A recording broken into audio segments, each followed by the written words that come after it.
নমস্কার সকলকে, শুভ সন্ধ্যা। রাষ্ট্রবিজ্ঞান চর্চা কেন্দ্রের পক্ষ থেকে আজকের বিশেষ আলোচনা সভা, মহাত্মা গান্ধীর জন্মদিন উপলক্ষে আমাদের আজকের এই বিশেষ আলোচনা সভা। আজকের আলোচনা সভার যিনি মুখ্য অতিথি আছেন তিনি হচ্ছেন অধ্যাপক দেবনারায়ণ মোদক মহাশয়। আজকের টপিক হচ্ছে একবিংশ শতাব্দীতে গান্ধী ভাবনা, একটি পর্যালোচনা। আমি স্যারকে অনুরোধ করব আজকের আলোচনাটি শুরু করার জন্য।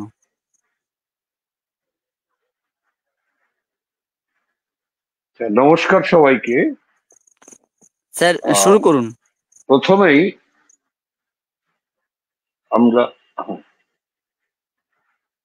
আমরা মহাত্মা গান্ধীর স্মৃতির উদ্দেশ্যে আমাদের শ্রদ্ধা নিবেদন করি। রাষ্ট্রবিজ্ঞান চর্চা কেন্দ্রের যারা পরিচালক মণ্ডলী, তাদের প্রতি কৃতজ্ঞতা জানাই। এরকম একটা প্রাসঙ্গিক বিষয়ে তারা কিছু মত বিনিময়ের জন্য আমাকে সুযোগ করে দিয়েছেন। প্রসঙ্গত একটু অসুবিধের কথাও বলি। আজকে 4 অক্টোবর, আলোচনাটা 2 অক্টোবর হলে ভালো হতো। তো রাষ্ট্রবিজ্ঞান চর্চা কেন্দ্রের পক্ষ থেকে আমাকে সেভাবেই বলাও হয়েছিল, কিন্তু 2 তারিখে বিদ্যাসাগর বিশ্ববিদ্যালয়ে একটা জাতীয় পর্যায়ের আলোচনায় আমায় যেতে হয়েছিল, থাকতে হয়েছিল, বলতে হয়েছিল, যার জন্য ওই দিন পেরে উঠিনি। সেই জন্য একটু দেরিতে আমরা এই আলোচনাটা করছি। আমি শুধু এটা বলে শুরু করি যে বেটার লেট দেন নেভার। না করার থেকে একটু দেরিতে করা বোধহয় ভালো। তো যাই হোক, আমাদের বিষয় হচ্ছে একবিংশ শতাব্দীতে গান্ধী ভাবনা। গান্ধী তো অনেকদিন আগে আমাদের ছেড়ে চলে গেছেন, নশ্বর দেহ তার চলে গেছেন 1948। তো 1869 থেকে 1948 এই যে তার জীবন কাল, সেটা আমরা পেরিয়ে এসছি অনেক কাল হলো। 20 শতকে গান্ধীর মূল কর্মধারা যার সাথে আমরা পরিচিত, সেটাও আমরা পার হয়ে এসেছি। প্রশ্নটা হচ্ছে যে একবিংশ শতাব্দীতে এসে আমরা গান্ধীকে আজও কেন মনে রাখবো, গান্ধীর কথা নিয়ে কেন আলোচনা করব, গান্ধীর অনুসৃত পথ বা মত সেটা নিয়ে কেন চর্চা বা চচ্চড়ি করব। এটাই হচ্ছে আমাদের আজকে আলোচনার সামনে মূল প্রশ্ন। তা আমি আলোচনাটাকে সুনির্দিষ্ট করার জন্য কতগুলো প্রশ্ন দিয়ে আলোচনাটা শুরু করতে চাই। প্রথম প্রশ্নটা হচ্ছে যে আধুনিক সভ্যতা সম্পর্কে গান্ধীজির যে অভিজ্ঞান, সেটা কতটা ঠিক ছিল, কতটা সঙ্গত ছিল। অর্থাৎ আধুনিক যুগে গান্ধী চর্চা, এটা আমরা তখনই করতে পারি যদি আধুনিক সময়ের সঙ্গে তার সভ্যতা সমাজ সম্পর্কে ধারণার প্রাসঙ্গিকতা থাকে। তাই এটাই প্রশ্ন, was his insight into the nature of modern civilization right? Question number 1.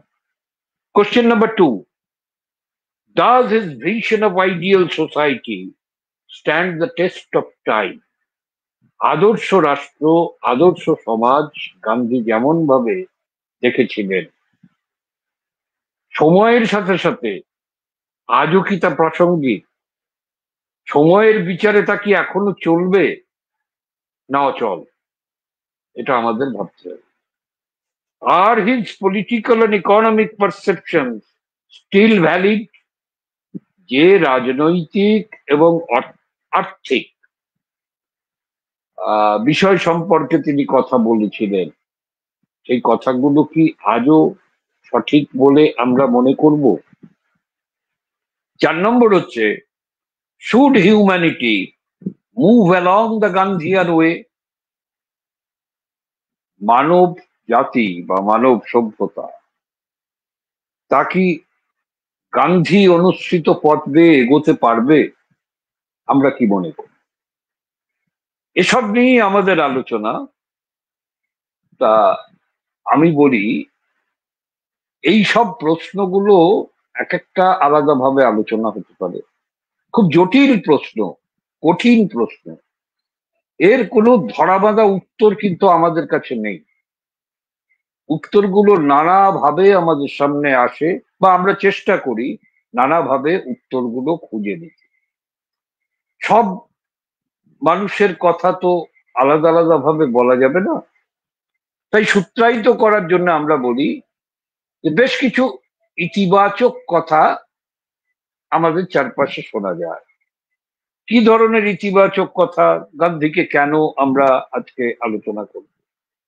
যেমন সেই প্রসঙ্গে তার অহিংসা সম্পর্কিত ভাবনা, সমতা সম্পর্কিত ভাবনা, স্থিতিশীল যে ব্যবস্থা, আমরা যাকে সাস্টেইনেবল ডেভেলপমেন্টের কথা বলি, সে সম্পর্কে তার ভাবনা, সব ধর্মের প্রতি তার যে শ্রদ্ধা সে সম্পর্কে ভাবনা, ভারতবর্ষটাকে তিনি যেভাবে গড়তে চেয়েছিলেন, পৃথিবীটাকে যেভাবে দেখতে চেয়েছিলেন সে সম্পর্কে তার ভাবনা, এগুলোর মধ্যে অনেক ইতিবাচক দিক আছে বলে অনেকে মনে করছেন গান্ধী চর্চার প্রাসঙ্গিকতা বলতে গিয়ে এইসব কথাবার্তাগুলো তারা আমাদের সামনে আনছেন।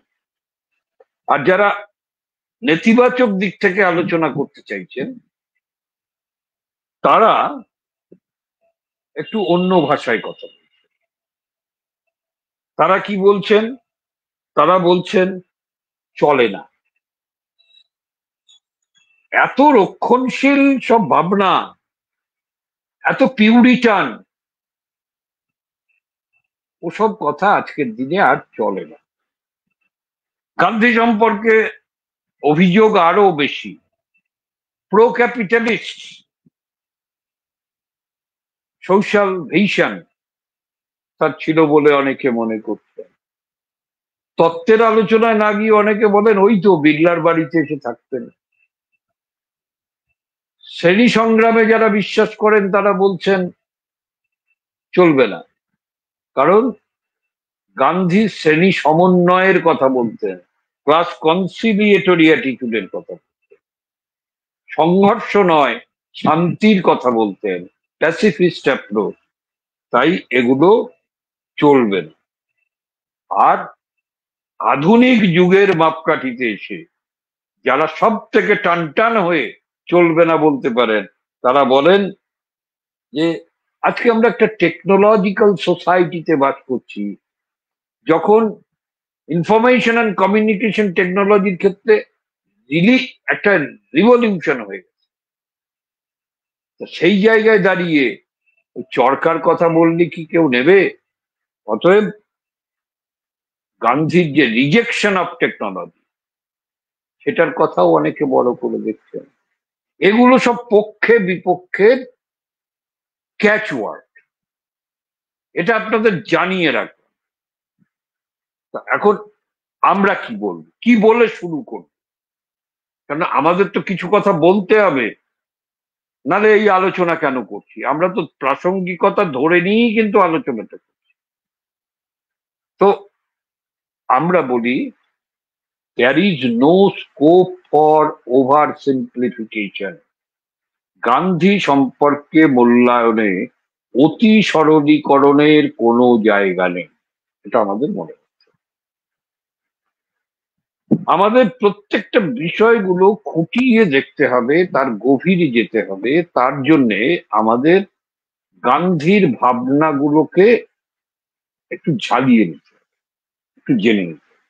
আমি গান্ধীর ভাবনার ভেতরে ঢুকবো না আর গান্ধী প্রাসঙ্গিক না অপ্রাসঙ্গিক এ নিয়ে লম্বা চওড়া বক্তৃতা দেব, এটা কিন্তু হয়। হ্যাঁ, অ্যাপারেন্ট কিছু নোশন আমাদের থাকতেই পারে, কিন্তু সেই অ্যাপারেন্ট নোশনটা অনেক সময় বিভ্রান্তিও তৈরি করে।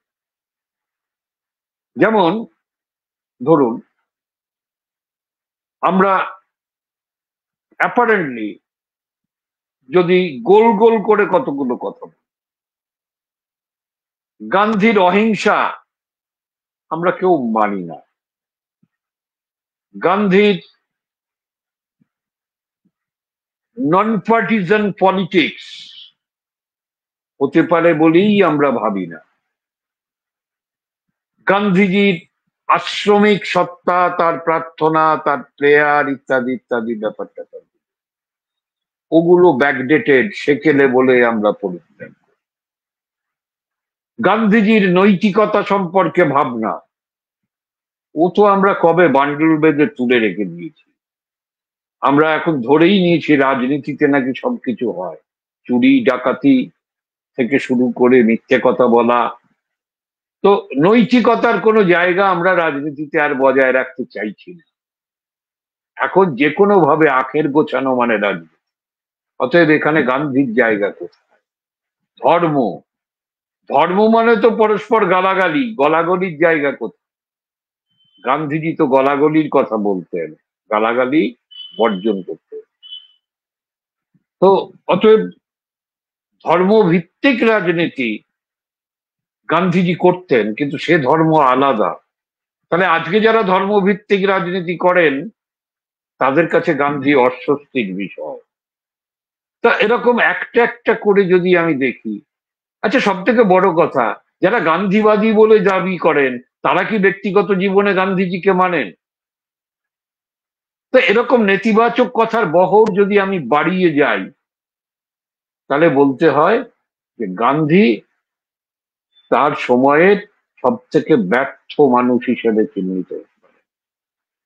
কারণ গান্ধীর কথা আমরা বলি কম, বলি বেশি, মানি কম। গান্ধীর কথা উচ্চারিত হয়, কিন্তু ব্যক্তিগত জীবনাচরণে বলুন আর সংগঠনগত অস্তিত্বের কথা বলুন, গান্ধীর কথা আমরা কেউ মেনে চলি। তাহলে প্রাসঙ্গিকতা একটু থেমে আমি ভাবতে বলবো, দীপেশ চক্রবর্তী খুব সাংঘাতিক একটা কথা বলেছেন। তিনি লিখেছেন যে এইভাবে একটা একটা করে গান্ধীজির ফেলিওর দেখিয়ে আমরা কনক্লুশনটা কি করব? Yet Gandhi is revered all over the world in a great esteem. সব কিছু ঠিক, তারপরেও গান্ধী যেন কালজয়ী হয়ে গেছে। টাইমস পত্রিকা বিংশ শতাব্দীর শ্রেষ্ঠ মানুষের তালিকা তৈরি করেছে, গান্ধী টপ দ্য লিস্ট। আজকে পৃথিবীর দেশে দেশে, শুধু ভারতে নয়, গান্ধী নতুন ভাবে আলোচিত হচ্ছেন। গান্ধী নতুন ভাবে আইকন হিসেবে আমাদের সামনে এসে দাঁড়াচ্ছে। তাহলে আমার প্রশ্ন, যে সত্যি সত্যি গান্ধী যদি সব স্কোরে ফেলিওর হয়ে থাকেন, why he is revered so much in different walks of our life? যারা গান্ধীজিকে পছন্দ করেন না, নানা কারণে গান্ধীজির মতবাদে সাবস্ক্রাইব করতে পারেন না, তারাও গান্ধীর কথা বলছেন, বলতে বাধ্য হচ্ছেন। কেন? এই কেন থেকে শুরু করে আমরা প্রশ্নের গভীরে যেতে পারি। বিষয়ের গভীরে যাওয়ার আগে আমি শ্রদ্ধার সঙ্গে স্মরণ করি আমার একজন শিক্ষকের কথা, যার হাত ধরে ব্যক্তিগতভাবে আমার সত্যিকারের গান্ধী চর্চার সূচনা হয়েছে। তিনি হচ্ছেন প্রফেসর বুদ্ধদেব ভট্টাচার্য। অনেকে হয়তো জানেন আমি ছোট্ট একটা বইও গান্ধীজির উপর লিখেছি। তো সার্ধ শতবর্ষে গান্ধীজি, প্রাসঙ্গিক ভাবনা, এই বইটি আমি আমার মাস্টারমশাইকে ডেডিকেট করেছি, উৎসর্গ। উনার কথা আমি কেন বলছি? ব্যক্তিগত জীবনে উনি খুব বড় মাপের মার্ক্সীয় পণ্ডিত এবং অ্যাক্টিভিস্ট। সারা পৃথিবীতে মার্ক্সীয় চিন্তাবিদ হিসেবে তার একটা পরিচিতি। কিন্তু তিনি তার মূল গবেষণাটা করেছেন গান্ধীজির উপর। গান্ধীজির উপর কয়েক হাজার বই আছে। যদি 10খানা ভালো বইয়ের নাম করতে হয়, আমার মাস্টারমশাইয়ের বইটার নাম করতে, evolution of the political philosophy of Mahatma Gandhi, গান্ধীর রাজনৈতিক দর্শনের বিকাশ বা বিবর্তন। এটাই তাকে ডিলিট উপাধি এনে দিয়েছিল। তা তিনি তার এই ডিলিটের কাজ, তার অবেক্ষক, তার সুপারভাইজার ছিলেন প্রফেসর নির্মল কুমার বোস। কে নির্মল কুমার বোস এটাও বলি, গান্ধীজির ব্যক্তিগত সহকারী ছিলেন, বিশাল মাপের পণ্ডিত, ভারতবর্ষের প্রথম অ্যানথ্রোপোলজিস্টদের একজন। তার দুটো বিখ্যাত বইয়ের নামও এই সুযোগে করে দিই। একটা বইয়ের নাম মাই ডেইজ উইথ গান্ধী, আর একটা বই স্টাডিজ ইন গান্ধীজম। তা এহেন মানুষের কাছে গবেষণা করেছেন, তাই তিনি একাধারে মার্ক্সীয় পণ্ডিত এবং গান্ধী সম্পর্কে বিশেষজ্ঞ। How could it be? এটা কেমন ভাবে সম্ভব হলো? আমি তার বইয়ের ভূমিকা থেকে একটি লাইন মাত্র বলব, তাহলে আমরা বুঝতে পারবো যে আজকের আলোচনার সাথে আমার এই কথার যোগসূত্রটা কোথায়। তিনি বলছেন, one can admire Gandhi even when one is oppose to his basic idea. সোজা বাংলায়, গান্ধীর প্রশংসা করতে গেলে তোমার গান্ধীবাদী হওয়ার দরকার নেই। আমি মার্ক্সবাদ পড়াতে গিয়ে অনেক সময় বলি, you may accept Marx, you may reject Marx, but you can deny Marx. তুমি মার্ক্সকে গ্রহণ করতে পারো, তুমি মার্ক্সকে বর্জন করতে পারো, কিন্তু তুমি মার্ক্সকে অস্বীকার করতে পারো। ইন্ডিয়ান কনটেক্সটে আমি গান্ধী নিয়ে আলোচনায় বলি, you may accept Gandhi, you may reject Gandhi, you can deny Gandhi. গান্ধীকে তুমি অস্বীকার করতে পারো। তো এই কথাটা মনে রেখে আমরা খুব সংক্ষেপে দ্রুততার সঙ্গে আমরা প্রথমে গান্ধীজির কিছু বেসিক আইডিয়া তোমাদের একটু মনে করিয়ে দেব। ধরে নিচ্ছি তোমরা কম বেশি সবাই জানো।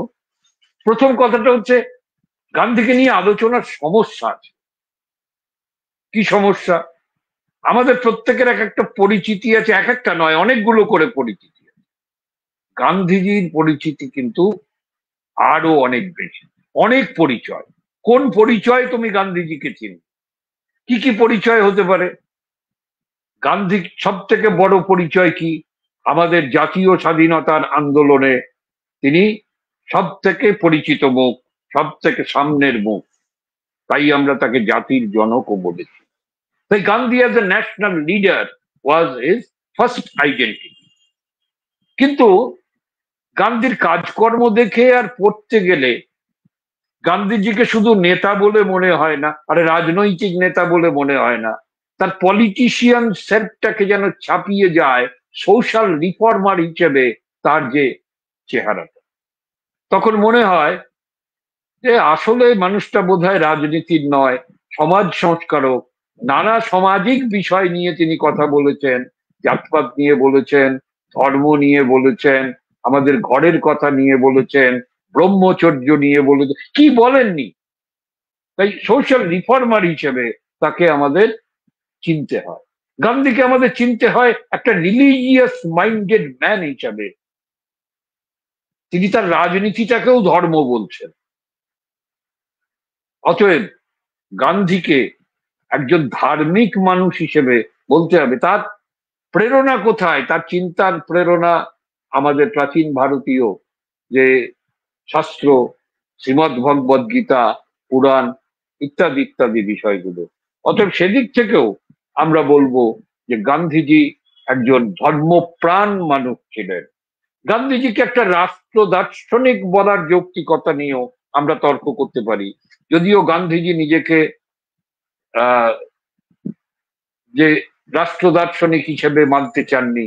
তিনি বলেছেন গান্ধীবাদ বলে নাকি কিছু হয় না, কিন্তু আমরা দেখেছি যে রাষ্ট্র ভাবনার আলোচনায় গান্ধীকে বাদ দিয়েও কিছু হয় না। অতএব গান্ধীবাদ গান্ধীর সময় থেকেই অটোমেটিক্যালি এসে যাচ্ছে। আমরা কোথায় দাঁড়াবো?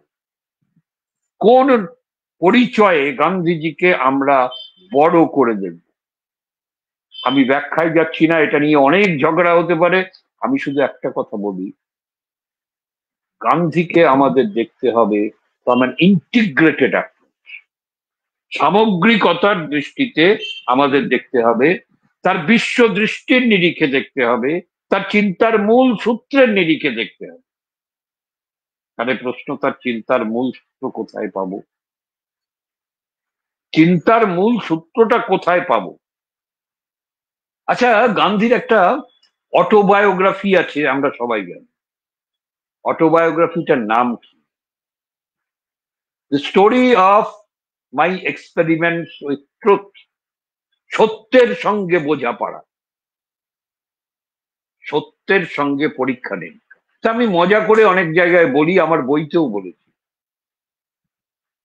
যে রবীন্দ্রনাথকে যদি একটা শব্দে চিনতে হয়, কোন শব্দ দিয়ে রবীন্দ্রনাথকে চিনতে হবে?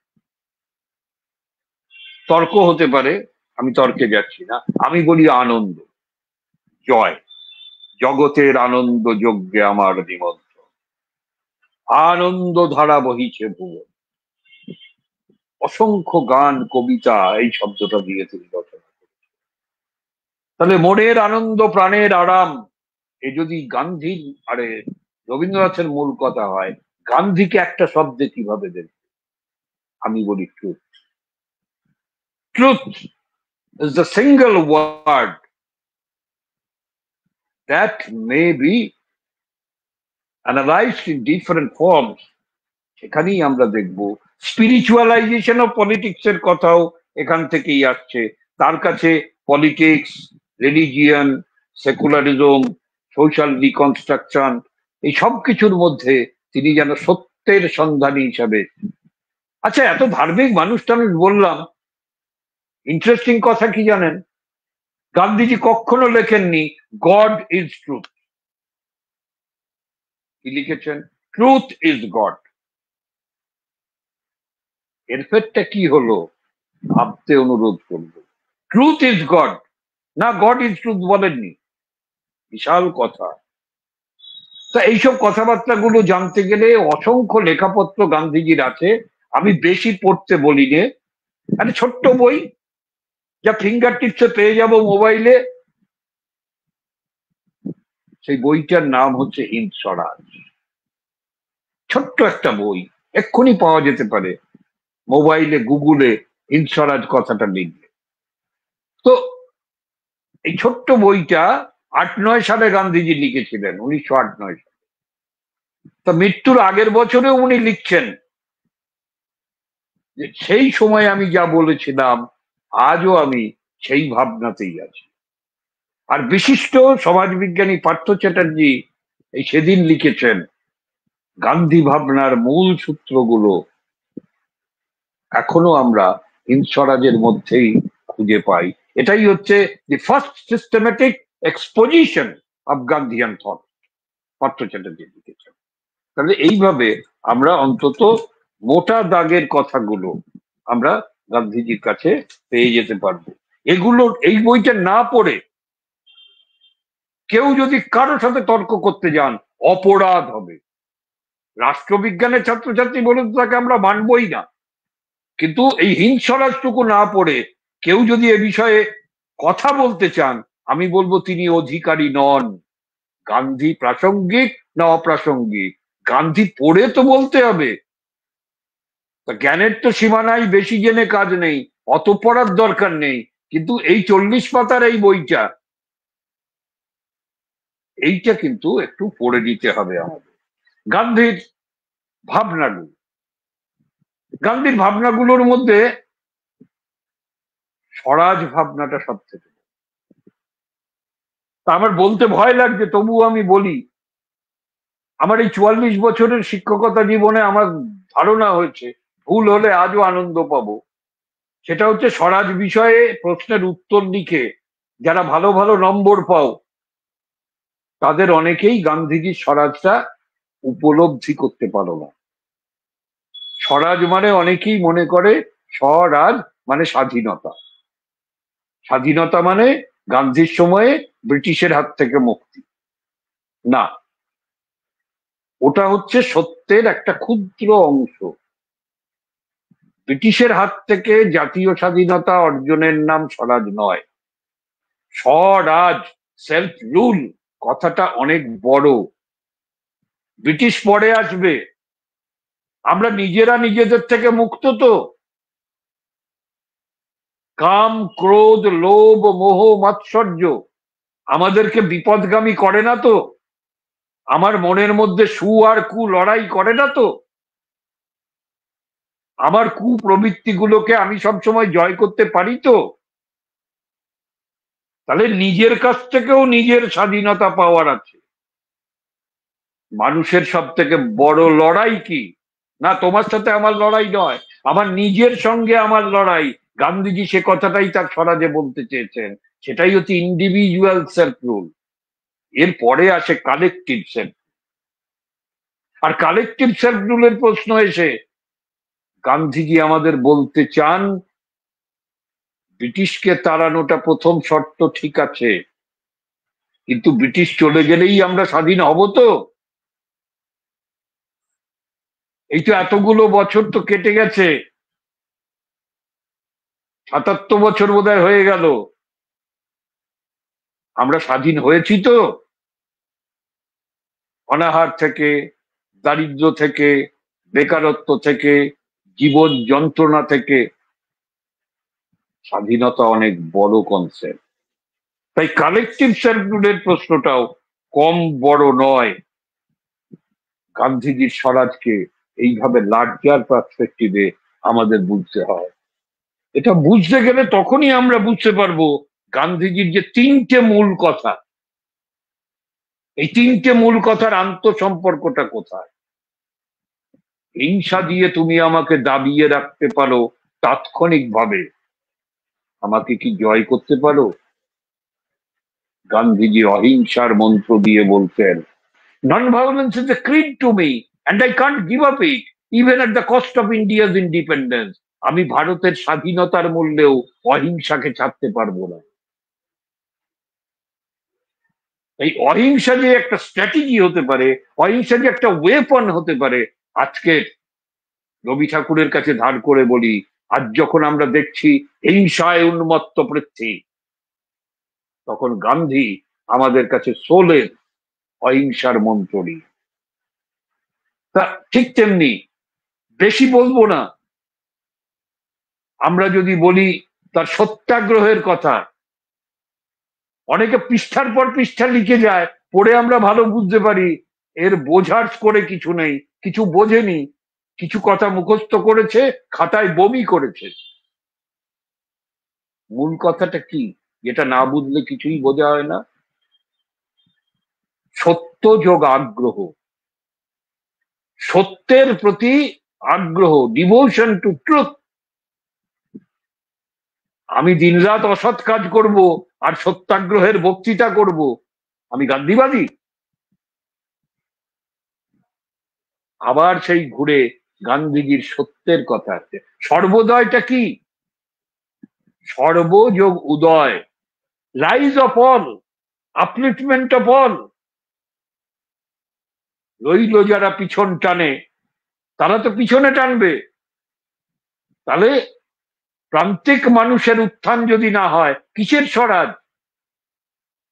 অতএব গান্ধীজির কাছে সর্বোদয়, স্বরাজ, অহিংসা, এগুলো সব এক সূত্রে গাথা। সত্যাগ্রহ ইজ দ্য ড্রাইভিং ফোর্স, এগিয়ে চলার মন্ত্র। এই ইন্টারকানেকশন, এটাকে বোঝা দরকার। তো তার সম্পর্কে আমাদের জানতে গেলে economic, political and social dimension গুলোকে আমাদের জানতে, এটা নিয়ে খুব ঝগড়া আছে। গান্ধী যন্ত্রের বিরোধী ছিলেন কিনা, আজকের যন্ত্র যুগে গান্ধীর প্রাসঙ্গিকতা। গান্ধী বলতেন, যন্ত্রের বিরোধী হব কি করে? মানব দেহটাই তো একটা যন্ত্র।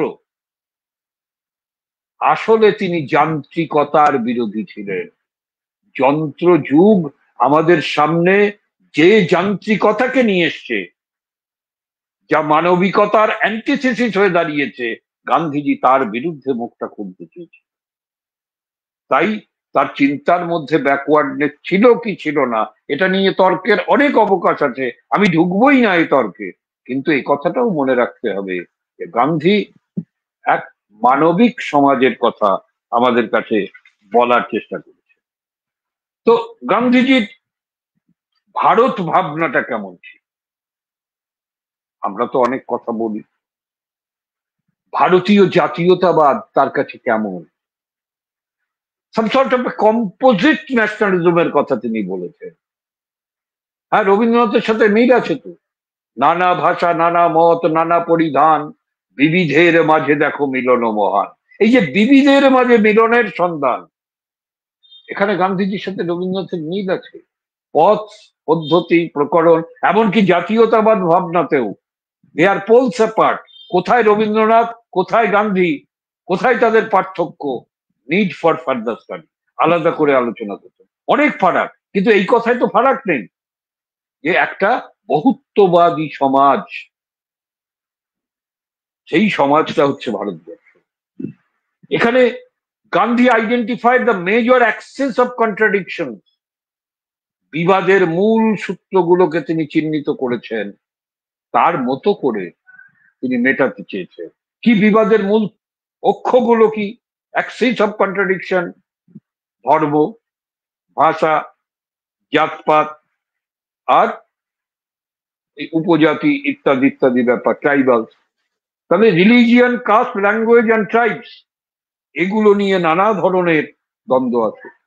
গান্ধীর ভেতরেও দ্বন্দ্ব ছিল, কিন্তু গান্ধীর মধ্যে যেমন ধর্ম সম্পর্কে উদারতা, জাতিভেদ সম্পর্কে জেহাদ, আমরা জানি অস্পৃশ্যতার বিরুদ্ধে গান্ধীজির যুদ্ধের কথা, ভাষা প্রশ্নকে হাতিয়ার করে সাম্প্রদায়িক সমস্যার সমাধানের প্রচেষ্টার কথা, উপজাতি মানুষের অধিকারের কথা যেমন ছিল, গান্ধীজির মধ্যেও কন্ট্রাডিকশন ছিল।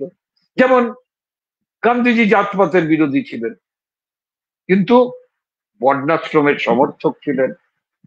গান্ধীজি আনটাচেবিলিটির বিরুদ্ধে লড়াই করেছেন, প্রান্তিক মানুষের কথা বলেছেন, তাদের আলাদা করে নাম দিয়েছেন কি? হরিজন। মজা করে কেউ কেউ বলেছেন যে আমরা তো জানি সবাই ঈশ্বরের সন্তান, হরিজন, তাহলে কাউকে আলাদা করে যদি হরিজন বলি, বাকিরা কি অসুরজন নাকি? আম্বেদকরের সাথে গান্ধীজির ঝগড়া, এই প্রসঙ্গে আমাদের একটু মনে করতে হয়। শেষ পর্যন্ত পুনাপ্যাক্টে জেহাদ ঘোষণা করতে হলো, গান্ধীজি আমরণ অনশন করলেন। আম্বেদকরের বিপদটা একবার ভেবে দেখতে হবে, সে বিপদটা কোথায়? গান্ধীজি যদি মারা যান, আম্বেদকরের অবস্থা কি হবে?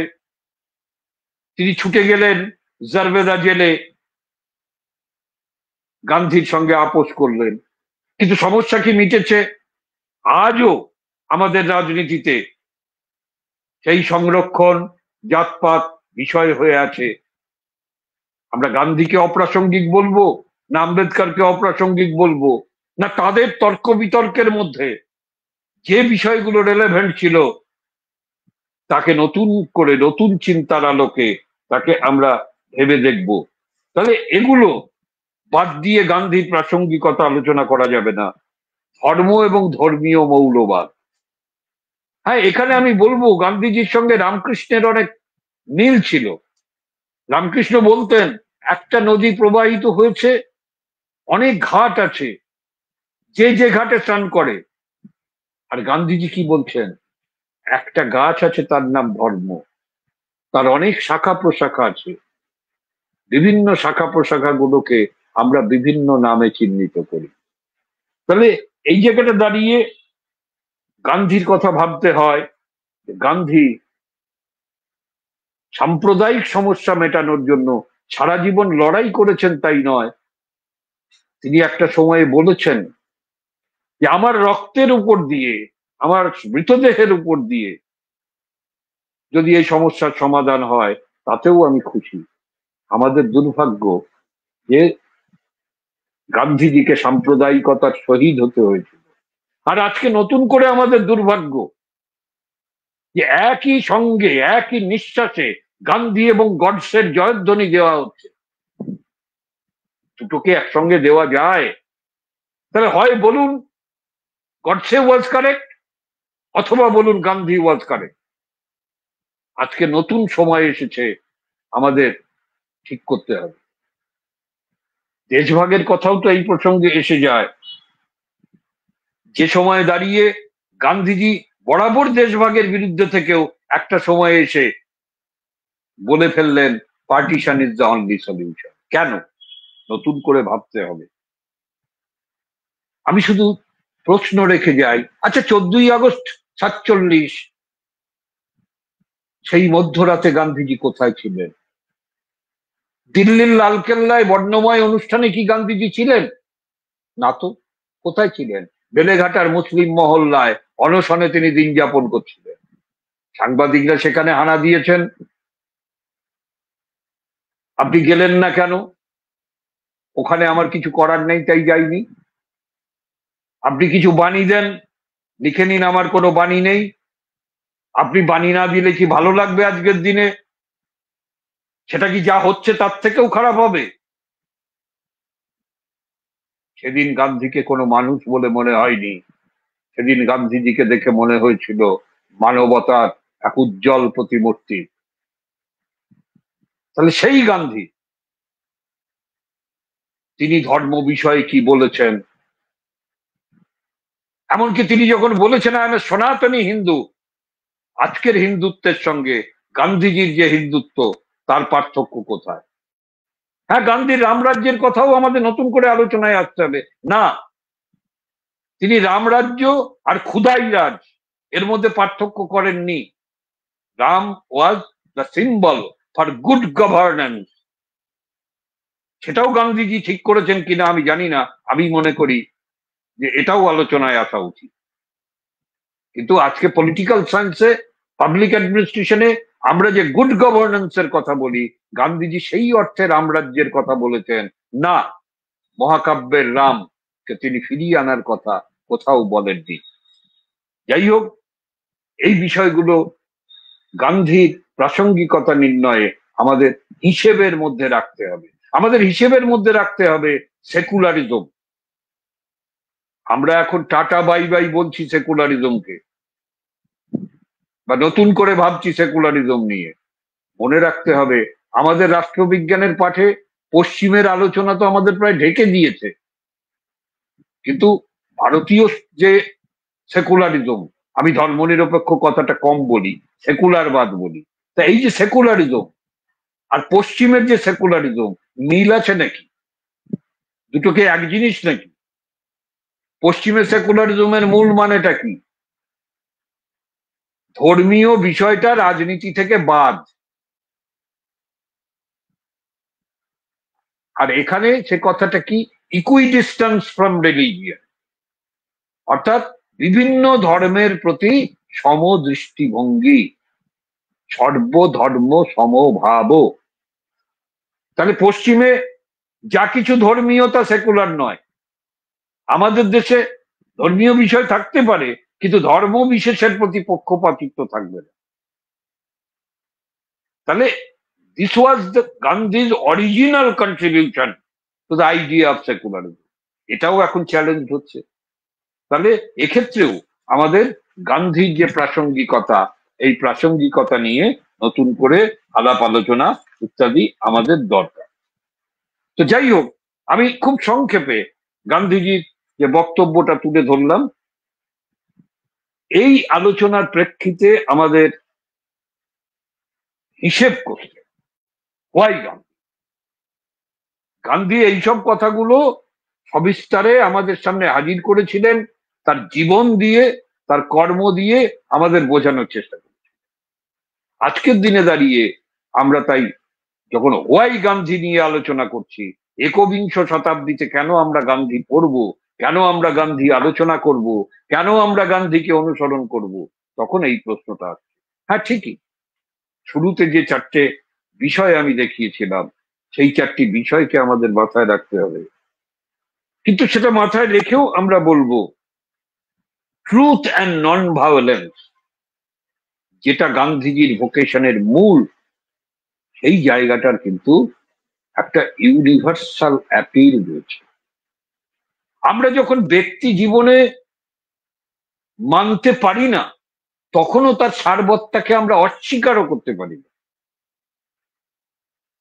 হিংসা শেষ কথা বলে না। অহিংসা কিভাবে অস্ত্র হয়ে উঠতে পারে, আমরা এখনো আজকের দিনেও নানা প্রসঙ্গে গান্ধীগিরি শব্দটা ব্যবহার করে থাকি। আমি জানি না এই শব্দের ব্যবহারটা কতটা সঙ্গত, এটা নিয়েও তর্ক হতে পারে, কিন্তু যখন আমরা বলি যে গান্ধীগিরি কোনো কিছুর জয় পরাজয় নির্ধারণ করছে, তখন আমরা বুঝি as an alternative to violent method it is more or less effective. তাই গান্ধী আলোচনায় এটা আসবে। এখন প্রশ্নটা হচ্ছে, আপনি মানবিক হবেন না দানবিক হবেন? রবীন্দ্রনাথ ডাক দিয়েছে দানবের সাথে সংগ্রামের তরে। তাহলে দানবিক শক্তির বিরুদ্ধে আপনার অস্ত্র কি? আপনার লড়াইয়ের প্রেরণা কি? পারবেন তো দানবিক শক্তির বিরুদ্ধে দানবিকতা, দানবিক ভাবে দানবিক শক্তির প্রতিরোধ করতে? তাহলে আপনি তো অনেক বড় দানব। গান্ধীজি মানবিক শক্তির উদ্বোধনের কথা বলছেন। It's concern for human rights and also for the marginal people. তাহলে এখন প্রশ্ন আসবে, আপনি গান্ধীকে চান কি চান না? তাহলে আপনি মানবিক মূল্যবোধগুলো মূল্য দেন কি দেন না? আপনি মার্জিনাল পিপল, তাদের যে ভালো মন্দের কথা ভাবতে চান কি চান না? অতএব জীবন সম্পর্কে যে মানবিক দৃষ্টিভঙ্গি, এটা যদি আপনি অনুশীলন করতে চান, আপনি গান্ধীবাদী হন বা না হন সেটা বড় কথা নয়, গান্ধীর কাছে আপনাকে বারবার ফিরে ফিরে যেতে হবে। সেখানে গান্ধীর প্রাসঙ্গিকতা একবিংশ শতাব্দীতেও থেকে যাবে। Moral basis of politics. মানুষ একটা সময় হাঁপিয়ে ওঠে চারিদিকে অনাচার দেখতে দেখতে। আমরাও বোধহয় চারিদিকে অনাচার দেখতে দেখতে হাঁপিয়ে উঠছি।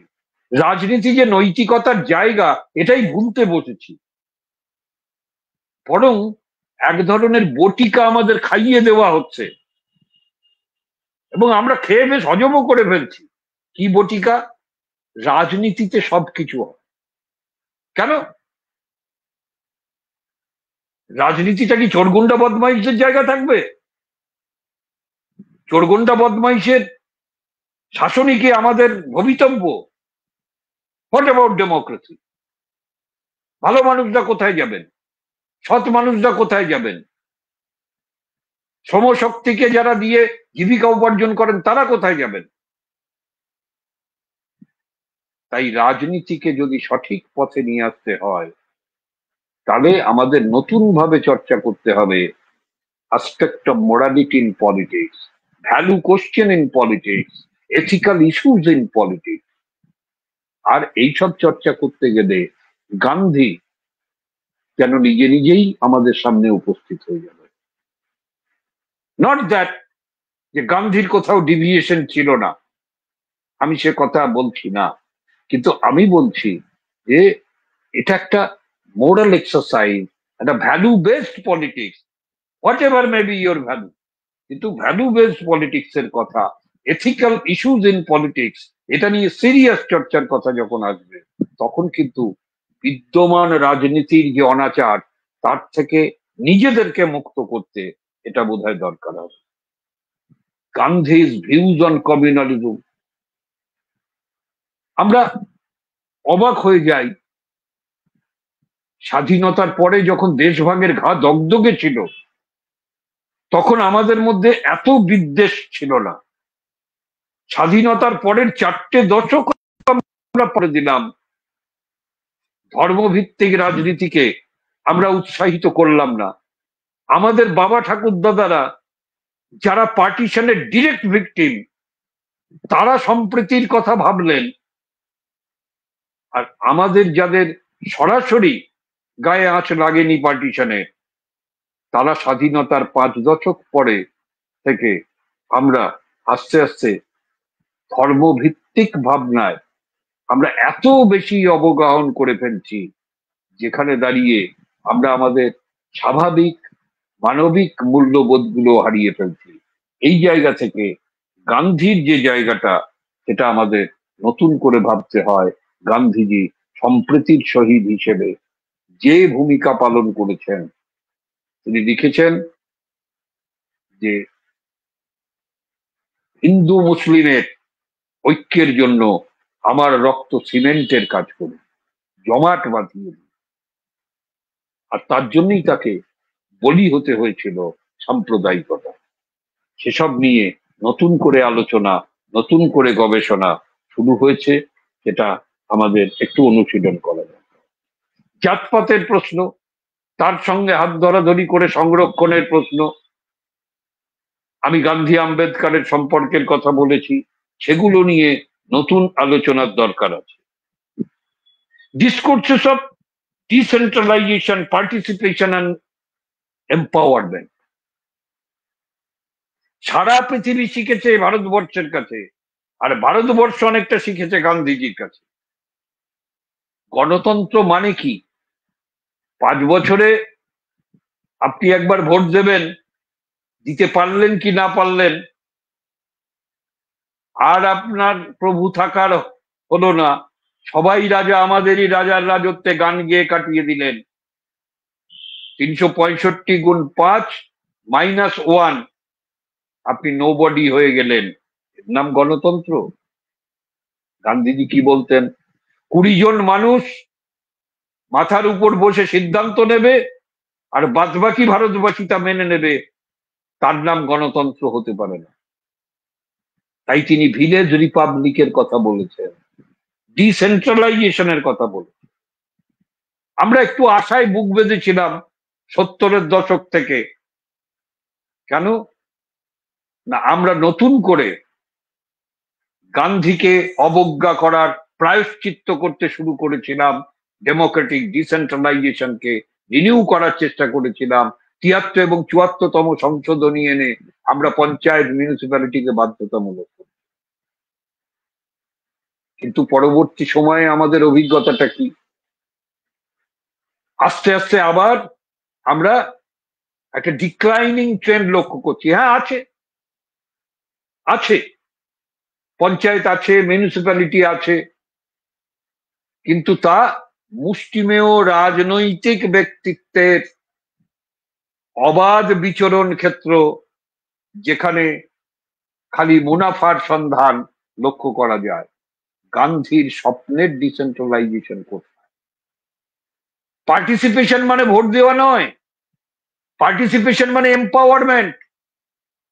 আমরা দুটো আলাদা আলাদা কনসেপ্ট পড়ি, কিন্তু এটা কি ভেবে দেখেছি যে participation involves empowerment? Once I am allowed to participate, I am empowered. আমি অংশগ্রহণ করতে পারি মানেই আমার ক্ষমতায়ন হয়। কিন্তু অংশগ্রহণ বলতে কি বোঝায়? 5 বছর অন্তর একবার চাপ দেওয়া আর হাত পেতে দাঁড়িয়ে থাকা ভিক্ষুকের মতো? তার নাম ডিসেন্ট্রালাইজেশন, তার নাম পার্টিসিপেশন, তার নাম এম্পাওয়ারমেন্ট? ফিরে যেতে হবে গান্ধীজির কাছে। হ্যাঁ, গান্ধীজি পার্টিলেস ডেমোক্রেসির কথা বলেছেন, সম্ভব কিনা নতুন ভাবে ভাবতে হবে। কিন্তু পার্টিকেও তো নতুন ভাবে আমাদের মূল্যায়ন করতে হবে। সেই কাজটা কোথায়? গান্ধীজির কাছে আমাদের ফিরতে হবে। আমি একবার বলেছিলাম এক খুব নামকরা মানুষের সামনে, তিনি একটু ধমকও দিয়েছিলেন আমাকে। তিনি বলছিলেন গান্ধিয়ান অল্টারনেটিভ টু ডেভেলপমেন্ট। আমি বলি, why Gandhians are not accepted? Gandhian didn't accept Gandhi. উনি বললেন, whom do think as Gandhian? গান্ধীবাদীরা কেন গান্ধীর বিকল্পটাকে গ্রহণ করেন না? উনি বললেন, তুমি কাকে গান্ধীবাদী বলে মনে করো? আমি বললাম, those who claim to be a Gandhian. উনি বললেন, আই ডোন্ট বিলিভ ইট। যারা নিজেদের গান্ধীবাদী বলেন তারা গান্ধীবাদী নন। অনেক ধরনের গান্ধীবাদী আছে। শুধু বিশেষ জাতীয় উৎসবের দিনে খাদি পরে আর টুপি মাথায় দিয়ে চেয়ারের খোঁজে ঘুরে বেড়ালে গান্ধীবাদী হয় না, এটা একটা অনুশীলন। আমার রাম মনোহর লোহিয়ার কথা এই প্রসঙ্গে মনে পড়ে। 3 ধরনের গান্ধীবাদীর কথা রাম মনোহর লোহিয়া বলতেন। একটা হচ্ছে অফিসিয়াল গান্ধীয়ান। তারা কারা?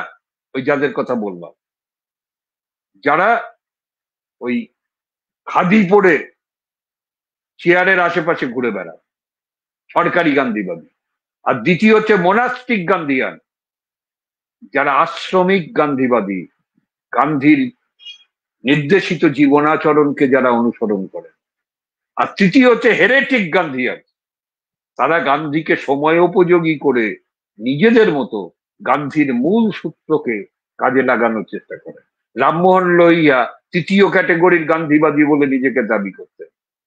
তিনি এক জায়গায় লিখেছিলেন, I M a rebel Gandhian, মানে গান্ধী আমার পিতা, কিন্তু আমি পিতার অবাধ্য সন্তান, বিদ্রোহী সন্তান।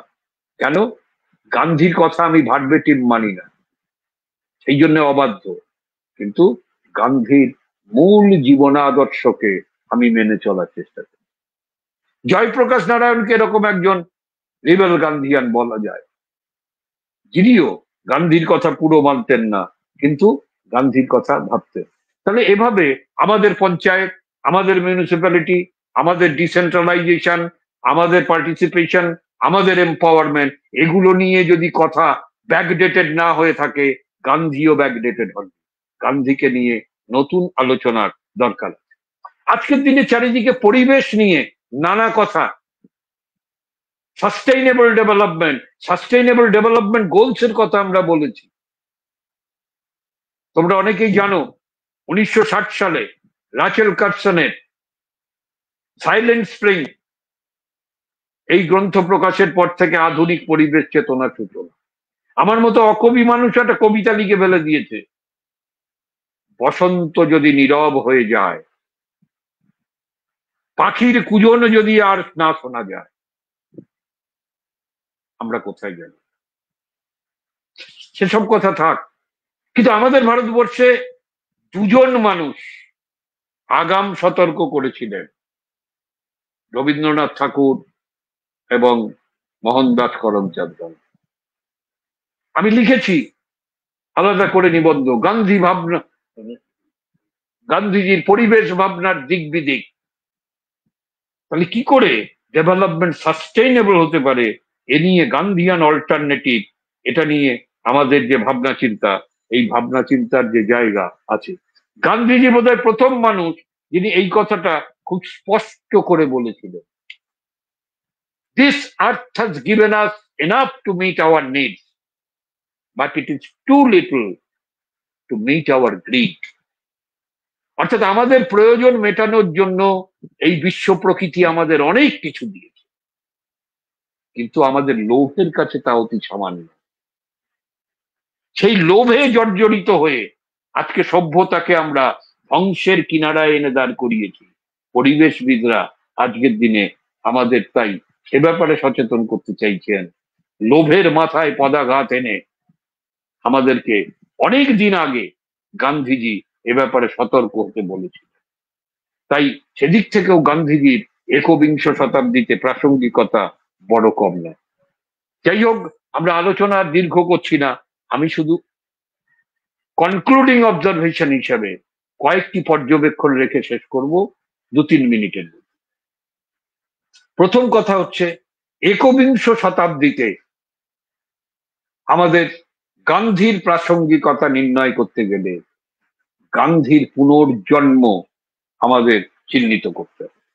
Gandhi was reborn again and again in course of our history. আমাদের যে ইতিহাস, না শুধু ভারতবর্ষের ইতিহাস, মানব সভ্যতার যে ইতিহাস, এই মানব সভ্যতার ইতিহাসে গান্ধী বারবার নতুন করে জন্মগ্রহণ করছে। পৃথিবীর বিশিষ্ট মানুষদের মধ্যে গান্ধীর ছায়া আমরা লক্ষ্য করছি। আমরা বলতে পারি যে এরকম অনেক মানুষকে আমরা দেখেছি।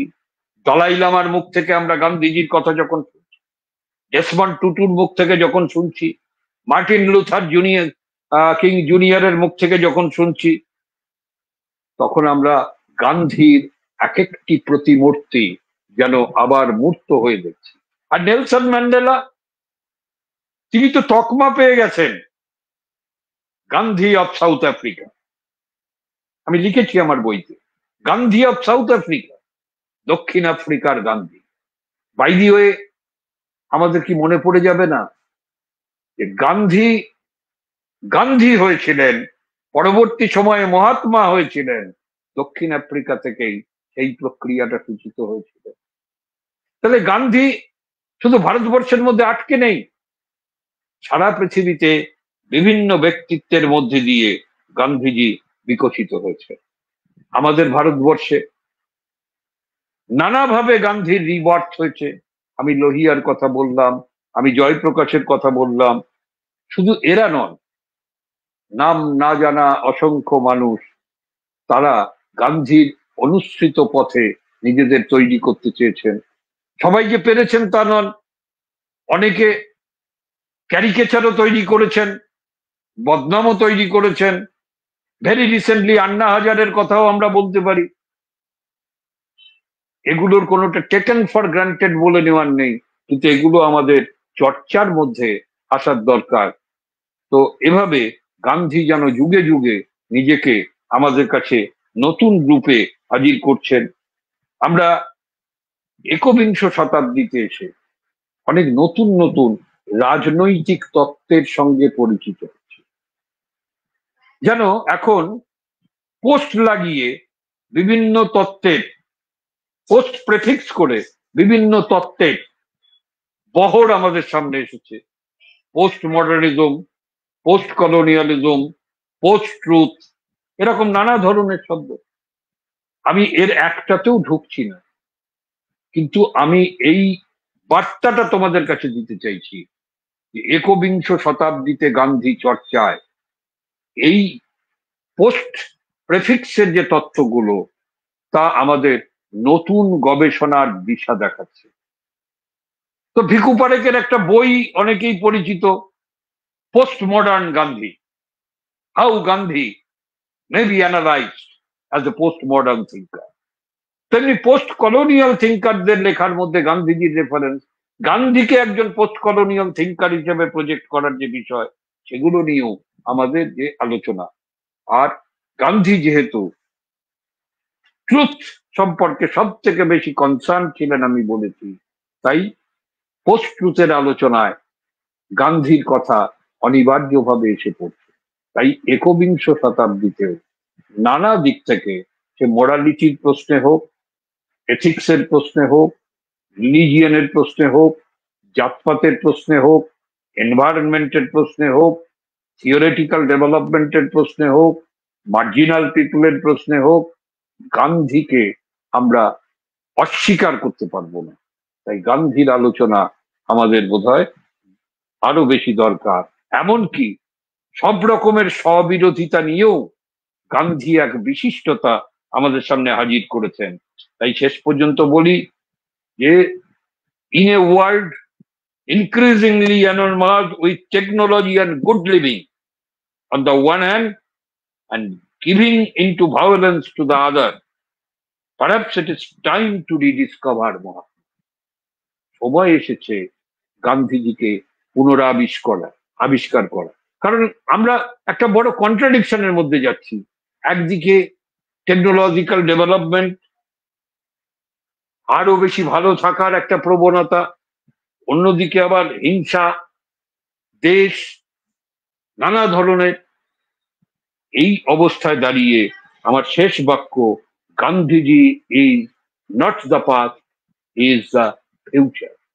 গান্ধী কেবল অতীত নন, তিনি ভবিষ্যৎ বটে। এটা গান্ধীবাদী না হয়েও আমাদের এই উচ্চারণটা করা সম্ভব। কথা বলে সবাইকে ধন্যবাদ, অভিনন্দন জানিয়ে আমি শেষ করছি। তোমাদের প্রশ্ন থাকলে আমি নিশ্চয়ই বলবো। Thank you very much. Thank you. Prakash,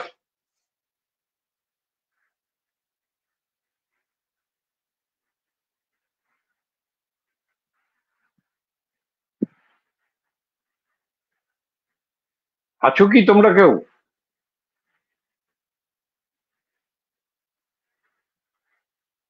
hello.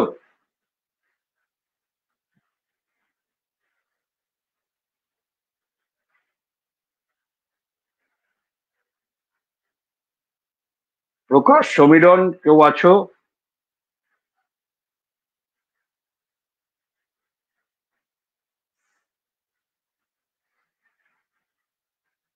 ঠিক আছে, মনে হয় কোনো কারণে যোগাযোগ করা যাচ্ছে না। সবাইকে ধন্যবাদ জানিয়ে আমি বিদায় দিচ্ছি। নমস্কার।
হ্যালো,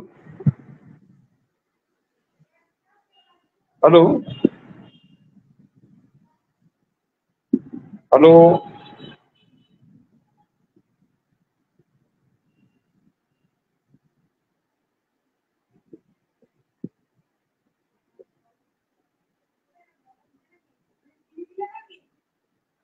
হ্যালো, চিনে দিচ্ছি। হ্যালো, হ্যাঁ বলছিলাম স্যার, শুনতে পাচ্ছেন? হ্যাঁ পাচ্ছি, বলো বলো।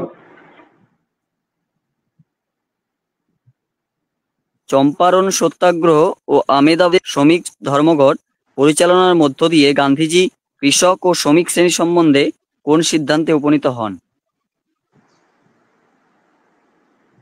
দেখো, আমাদের আলোচনাটা এইখানে একটু স্পষ্ট হওয়া দরকার। আমরা একবিংশ শতাব্দীতে গান্ধীজির ভাবনার প্রাসঙ্গিকতা নিয়ে আলোচনা করছি। এখন এই হিস্ট্রির মধ্যে ঢুকলে তার তো শেষ নেই। তবুও আমাকে বলতে হয়, যেহেতু প্রশ্নটা করেছে, আমি প্রথম বলবো প্রশ্নটা এই আলোচনায় প্রাসঙ্গিক নয়, কিন্তু তা সত্ত্বেও বলছি যে এই আলোচনাটার সারমর্মটা বুঝতে গেলে গান্ধীজির শ্রমিক কৃষক আন্দোলন সম্পর্কে দৃষ্টিভঙ্গি সম্পর্কে প্রথম আলোচনায়, এবং সেক্ষেত্রে একটা বড় কন্ট্রাডিকশনের মধ্যে দিয়ে আমাদের যেতে হয়। গান্ধীজির আন্দোলন সম্পর্কে কি অবস্থান, গান্ধীজির কৃষক আন্দোলন সম্পর্কে, জাতীয় কংগ্রেসে শ্রমিকদের যে অবস্থান সম্পর্কে গান্ধীজির দৃষ্টিভঙ্গি কি, এই প্রশ্নে একটা বড় দ্বন্দ্বের জায়গা পরিষ্কার না হলে এই প্রশ্নের উত্তর স্পষ্ট হবে না। এবং এক্ষেত্রে আমার আরেকজন মাস্টারমশাই অধ্যাপক রাখহরি চ্যাটার্জির একটা মূল গবেষণা আছে, working class in the national movement. তো সেখানে গান্ধীজি এবং চিত্তরঞ্জন দাসের মধ্যে যে কন্ট্রাডিকশন, সেই কন্ট্রাডিকশন সম্পর্কে 39 পাতা উনি লিখেছেন। তো আমি যেটা বলতে চাইছি যে আমি চম্পারণ বা আমাদের সত্যাগ্রহের মধ্যে না ঢুকেই বলছি যে সামগ্রিক দৃষ্টিভঙ্গি এটা স্পষ্ট না হলে বিশেষ একটা জায়গা থেকে গান্ধীজির অবস্থান টান মারতে গেলে গান্ধীজির প্রতিও অবিচার হবে, স্ট্রে কমেন্ট হতে পারে চায়ের দোকানের, কিন্তু গান্ধীজিকে বোঝা হবে না। তাই সেই আলোচনাটা আলাদাভাবে যাওয়ার দরকার। শ্রমিক কৃষক আন্দোলন সম্পর্কের অবস্থান আমি ইচ্ছে করেই চম্পারণে ঢুকতে চাইলাম না। ঠিক আছে, অন্য প্রশ্ন থাকলে। হ্যাঁ স্যার, স্বপন হাতি প্রশ্ন করেছে, স্যার ওয়াজ গান্ধীজি এই an প্রশ্নটা anarchist? এটা যে করেছো, এইটা আজকের আলোচনার পক্ষে খুবই প্রাসঙ্গিক। কি স্বপন বোধহয়, কি স্বপন হাতি বা কেউ, প্রশ্নটা হচ্ছে ওয়াজ গান্ধী অ্যান অ্যানার্কিস্ট। এই প্রশ্নটা বরং তাত্ত্বিক আলোচনায় খুবই প্রাসঙ্গিক। এই আলোচনা গান্ধীর সময়কাল থেকে শুরু করে গোটা 20 শতক ব্যাপী যারা গান্ধীজির আলোচনাতে আগ্রহী তাদেরকে ভাবিয়েছে। এক কথায় এর উত্তর হয় না, কিন্তু গান্ধীজির একটা এই কথাটা অনেকটাই স্পেস পেয়েছে তাত্ত্বিক আলোচনা। আমি থ্যাংক ইউ স্বপনকে এই আলোচনাটা তোলার জন্য। কেন বলছি যে এই আলোচনার সঙ্গে জড়িয়ে আছে গান্ধীজির স্টেটলেস ডেমোক্রেসির আলোচনা। স্টেটলেস ডেমোক্রেসি, যদি আমরা হোল গ্যামাট অফ অ্যানার্কিস্ট থিওরি আমরা যদি আলোচনা করি এবং বিশেষ করে মার্ক্সবাদের সঙ্গে তার আন্তঃসম্পর্কের কথা যদি আলোচনা করি, তাহলে এটা ভালোভাবে বোঝা যায়। মার্ক্স বাকুনিন বিবাদের প্রসঙ্গও এই প্রসঙ্গে আসে। আমি এটা নিয়ে আলাদাভাবে বাংলাতেও লিখেছি। তো মূল কথাটা হচ্ছে, সেই আলোচনায় যাচ্ছি না, কিন্তু মূল কথাটা হচ্ছে অ্যানার্কিস্ট আমরা কাদের বলি, অ্যানার্কিস্ট আমরা কাদের বলি। সাধারণভাবে বাংলা কি করি অ্যানার্কিজমের? নৈরাজ্যবাদী। তা নৈরাজ্য শব্দের দুটো অর্থ আছে। একটি অর্থ হচ্ছে যে নিরাজ, মানে যেখানে রাজ বলতে কিছু নেই। তো রাজ বলতে কিছু নেই, তাহলে কি আছে?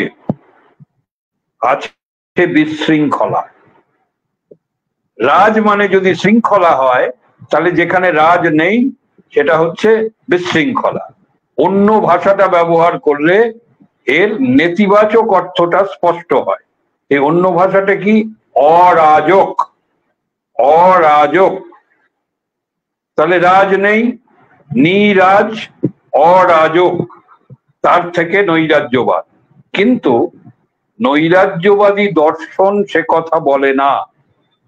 নৈরাজ্যবাদী দর্শন শৃঙ্খলাহীন কোন সমাজের কথা বলে না। তারা রাষ্ট্রকে শৃঙ্খলার দ্যোতক বলেও মানেন না। রাষ্ট্র সমান দমন পীড়ন হতে পারে, কিন্তু রাষ্ট্র সমান শৃঙ্খলা নাও হতে পারে। তাহলে রাষ্ট্রহীন সমাজেও শৃঙ্খলা থাকতে পারে। অতএব নিরাজ বা অরাজক তার সমার্থক কিন্তু নৈরাজ্যবাদীরা নন।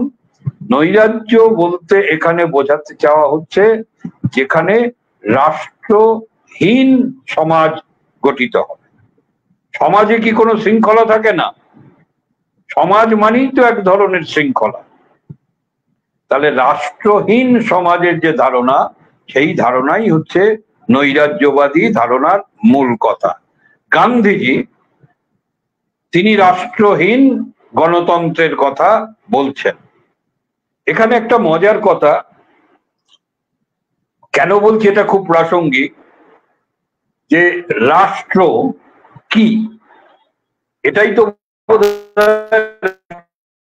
কেন্দ্রীয় প্রশ্ন। আমি আলোচনায় ঢুকছি না, কারণ ওটা তো এক ঘন্টার আলোচনাতেও হবে না, কিন্তু যেটা মনে করিয়ে দিতে চাইছি, দেখো রাষ্ট্র কি, এই প্রশ্নটা সব থেকে কঠিন। লেনিন তার রাষ্ট্র সম্পর্কিত পাম্পলেটে মজা করে বলেছেন যে এমন একটা বিষয়ে আমি বলতে এসেছি সেটা কেন্দ্রীয় ধারণা হলেও খুব কঠিন, এই কারণে যে সবাই এই ধারণাটাকে খুব বেশি গুলিয়ে দিয়েছে। তা সে গুলিয়ে দিয়ে দাঁড়ালো কোথায়? মার্কস বললেন যে রাষ্ট্র হচ্ছে দমন পীড়নের যন্ত্র। আর গান্ধীজি কি বললেন? গান্ধীজি বললেন রাষ্ট্রকে আমরা ভয়ের দৃষ্টিতে দেখি, কারণ রাষ্ট্র হচ্ছে একটা হৃদয়হীন যন্ত্র। রাষ্ট্র এমন একটা ইনস্ট্রুমেন্ট যার হৃদয় বলে কিছু নেই। তাহলে দেখো মার্ক্সবাদ আর গান্ধী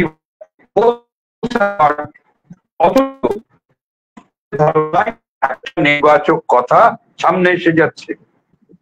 তাহলে রাষ্ট্র মানেই হচ্ছে একটা দমন পীড়নের ব্যবস্থা, এ কথাটা এসে যাচ্ছে। এইবারে রাষ্ট্রটাকে ভালোভাবে দেখানো একটা বড় পরিসর লিবারাল থিঙ্কারদের মধ্যে আছে, উদারনীতিবাদীদের মধ্যে। তার মধ্যে আইডিয়ালিস্টরা তারা একরকম বলছেন, ভালো বলছেন রাষ্ট্র পৃথিবীতে ঈশ্বরের জয়যাত্রা, অমুক তমক বলছেন, হেগেল বলছেন, ইত্যাদি ইত্যাদি, আমি যাচ্ছি না। কিন্তু লিবারালিজমের ইভলিউশনটা যদি দেখো, তাহলে আস্তে আস্তে সেখানেও মিনিমাম স্টেটের কনসেপ্টটা থেকেই তার যাত্রা শুরু হয়েছিল। পরে ওয়েলফেয়ার স্টেটের মধ্যে দিয়ে তার ব্যাপ্তি এসেছে, আবার নিও লিবারেল এরাতে এসে আবার লিমিটেড স্টেটের কনসেপ্ট আমাদের। আমি সেই আলোচনাতেও যাচ্ছি না, আমি শুধু এইটুকু বলছি যে এই যে নিও লিবারেল রেজিমে লিমিটেড স্টেটের কথা যে আমরা বলছি, আমাদের মূল কথাটা কি? রাষ্ট্র ভালো কাজ করছে না, রাষ্ট্র আমাদের ঘুরিয়ে বলছেন, দমন পীড়নের কাজই করছেন, তার কোয়ার্সিভ পাওয়ারকে ব্যবহার করে, তার দমনমূলক ব্যবস্থাকে ব্যবহার করে। রাষ্ট্র শুধু কি বলছে? এটা করতে নেই, ওটা করতে নেই, এটা করলে জেল দেব, ওটা করলে ফাঁসি দেব, ওটা করলে গলায় পা দেব। তার মানে কি? রাষ্ট্র স্বাধীনতার ধারণাকে অবদমন ঘটাচ্ছে। তাহলে এই জায়গাটায় রাষ্ট্রের যে একটা দমনমূলক যে চেহারাটা, কাটিং অ্যাক্রস পলিটিক্যাল আইডিওলজি স্পষ্ট হচ্ছে। সেখান থেকেই একটা স্পেস তৈরি হচ্ছে অ্যানার্কিজমের, যে তাহলে আমরা রাষ্ট্রহীন সমাজের কোনো কথা বিকল্প হিসেবে ভাবতে পারি কি না। অনেকেই ভেবেছেন, গান্ধীও ভেবেছেন, কিন্তু গান্ধীকে অ্যানার্কিস্ট বলবো কি না, যদি গোল গোল করে বলি, গান্ধীজি রাষ্ট্রহীন সমাজের কথা ভেবেছেন, অতএব গান্ধী অ্যানার্কিস্ট, তাহলে একটু অতি সরলীকরণ হয়ে যাবে। কারণ তিনি এক ধরনের সামাজিক শৃঙ্খলার কথা কিন্তু তিনিও বলছেন, রাষ্ট্র চাইছেন না কিন্তু সামাজিক শৃঙ্খলা। যেমন একই প্রশ্ন তো আসে, মার্ক্সবাদ কি তাহলে অ্যানার্কিস্ট? মার্ক্সবাদও তো বলেছে উইদারিং অ্যাওয়ে অফ দ্য স্টেটের কথা। এবং এই পয়েন্টেই আমি বলছি যে একটা বড় তর্ক, আমি ঢুকবো না বলেছি, তার মধ্যে ঢুকবো না। অ্যানার্কিস্টদের মধ্যে বাকুনিনের সঙ্গে মার্ক্সের দীর্ঘ তর্ক হয়েছিল, তাই ডিসাইসিভ আনসার আমার কাছে নেই। তবে গান্ধীকে অ্যানার্কিস্ট বলার একটা প্রবণতা আমরা লক্ষ্য করি, এবং সেই প্রবণতার উৎস হচ্ছে রাষ্ট্রহীন সমাজ, দলহীন গণতন্ত্র ইত্যাদি সম্পর্কে গান্ধীজির যে ভাবনা। That's all. ঠিক আছে? আর আছে? হ্যাঁ স্যার, আরেকটি আছে, এটাই লাস্ট। অনেক মন্ডল করেছে। কিন্তু 1947 সালে ভারতীয় নৌবাহিনীর বিদ্রোহ, বিমান বাহিনীর ধর্মঘট, স্থলবাহিনীর বিদ্রোহ এবং বিহারের পুলিশ ধর্মঘট এবং সাম্রাজ্যবাদ কর্তৃক ভারত ভাগ গান্ধীবাদের ব্যর্থতার নিদর্শন নয় কি? এইটা আমি জানি না, আগের প্রশ্নটা বোধহয় অনেকেই করেছিলেন। আমি অনেককে বলবো যে গোল গোল করে বোঝার বুঝতে পারবে না।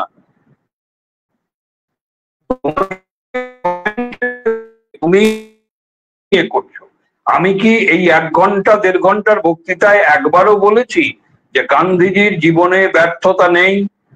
বরং আমি কি বললাম, গান্ধীজির 1, 2, 3, 4 করে গান্ধীর সবকটা স্কোরে গান্ধীর ব্যর্থতা আছে। নন ভায়োলেন্সের ক্ষেত্রে গান্ধীজির কি ব্যর্থতা নেই? তো আমাদের অসহযোগ আন্দোলনের ক্ষেত্রে কি গান্ধীজির ব্যর্থতা নেই? ব্যর্থতা গান্ধীজির অনেক আছে। আমাদের আলোচনার বিষয় কি? আমাদের আলোচনার বিষয় হচ্ছে যে এত ব্যর্থতা নিয়েও গান্ধীজি কেন আজ বহু আলোচিত, শুধু ভারতবর্ষে নয় সারা পৃথিবী জুড়ে। আমরা তার প্রাসঙ্গিকতা খুঁজছি। কি খুঁজছি এটা যদি না বুঝতে পারি, তাহলে কি নিয়ে আমি আলোচনা করব?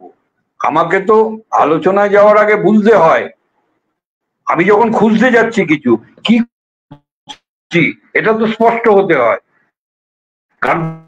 কে বলেছে এই প্রশ্নটা যে তুমি করছো, এই কথাটা কে বলেছে তোমায় গান্ধীজির ব্যর্থতা নেই? একটা মানুষকে তুমি দেখাতে পারো যিনি বলেছেন যে গান্ধীর জীবনে কোনো ব্যর্থতা নেই? আর I am here to speak যে গান্ধীজি, আমি দীপেশ চক্রবর্তীর মন্তব্য উদ্ধৃত করে তোমাদের বললাম যে গান্ধীজি একটা নৈতিক রাজনীতির কথা বলেছেন। আছে কোথাও নৈতিক রাজনীতি গান্ধী প্রতিষ্ঠা করতে পেরেছেন? গান্ধী শেষ জীবনে একা হয়ে গেছে, কেউ তার পাশে ছিল না।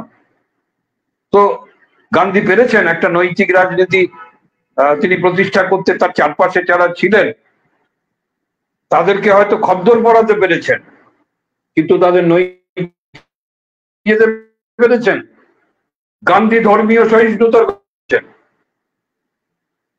গান্ধী কি দেশভাগ আটকাতে পেরেছেন? নাকি ধর্ম বিষয়ে তিনি সবসময় একই ধরনের অবস্থান নিতে পেরেছেন? গান্ধী জাতিভেদ প্রথার বিরুদ্ধে লড়াই করেছেন, আনটাচেবিলিটির বিরুদ্ধে লড়াই করেছেন। গান্ধী কি সমাজ থেকে আনটাচেবিলিটিকে দূর করতে পেরেছেন?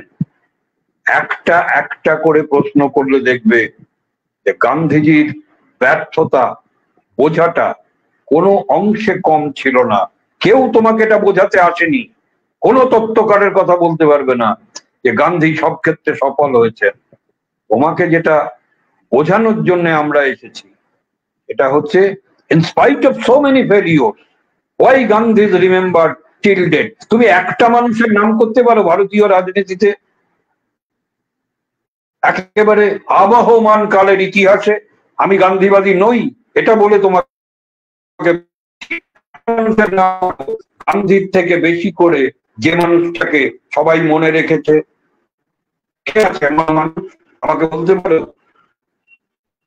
তুমি রবীন্দ্রনাথের কথা বলবে, রবীন্দ্রনাথও তার সঙ্গে গান্ধীজির দস্তুর মতো ঝগড়া হয়েছে, লড়াই হয়েছে, পত্রযুদ্ধ হয়েছে, কিন্তু সব থেকে বেশি করে যে মানুষটাকে তিনি শ্রদ্ধা জানিয়েছেন তার নাম হচ্ছে মোহনদাস করমচাঁদ গান্ধী।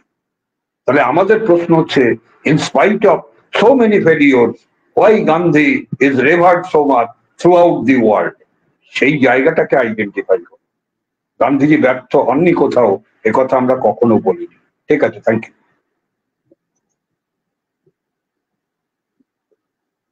আর কোনো প্রশ্ন? থ্যাংক ইউ স্যার, আজকের আলোচনাটি খুব সুন্দর হয়েছে। রাষ্ট্রবিজ্ঞান চর্চা কেন্দ্রের পক্ষ থেকে সকলকে অসংখ্য ধন্যবাদ। আজকের আলোচনা আমরা এখানেই শেষ করছি। সকলকে শুভরাত্রি। ঠিক আছে, থ্যাংক ইউ স্যার। ঠিক আছে।